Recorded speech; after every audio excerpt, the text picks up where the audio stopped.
ses habitants par son parc de logement à Toulouse, en Occitanie. Mais que dire du recul des droits des femmes dans le monde? Je porte ici vraiment les témoignages, offrir un espace de parole libre aux personnes.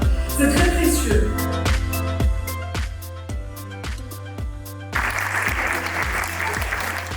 Bonjour à toutes et tous, je suis ravie d'être là.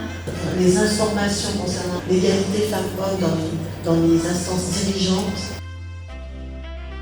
Donc le sport, la petite enfance, tous les secteurs qui relèvent de la compétence et de la ville et de la métropole. On travaille ensemble pour arriver à construire des politiques dans un intérêt collectif. C'est accompagné par des professionnels, alors hommes et femmes, et des bénévoles, hommes et femmes. Et c'est pour ça que je suis là aujourd'hui, c'est pour témoigner aussi de l'excellence du partenariat que nous menons avec Patrimoine.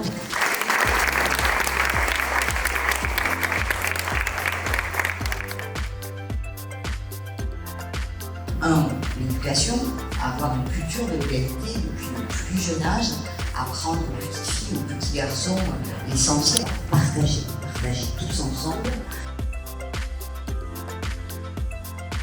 Les inégalités salariales, en fait, on en revient toujours au même, c'est faire changer les mentalités.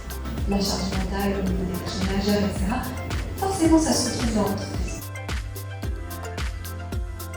On a des femmes qui osent, on a des femmes qui osent, on va essayer de leur montrer que tous les métiers sont ouverts à elles. Ancien joueur de vie professionnelle et depuis un an entraîneur. On fait beaucoup d'efforts par l'intermédiaire de l'association, on aide beaucoup de filles.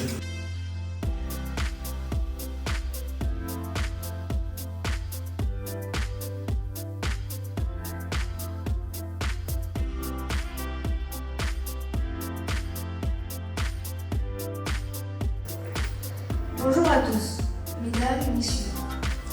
La vie n'est jamais un chemin tranquille. L'inégalité des salaires entre les femmes et les hommes existe encore dans notre société.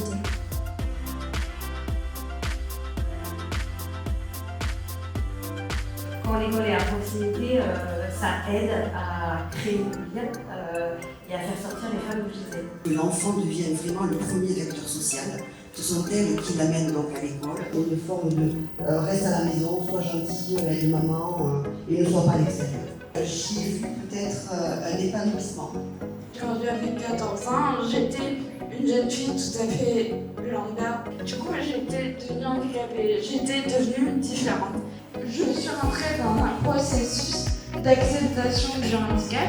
Je vous propose de partager avec nous ce que c'est la vie d'une femme artiste.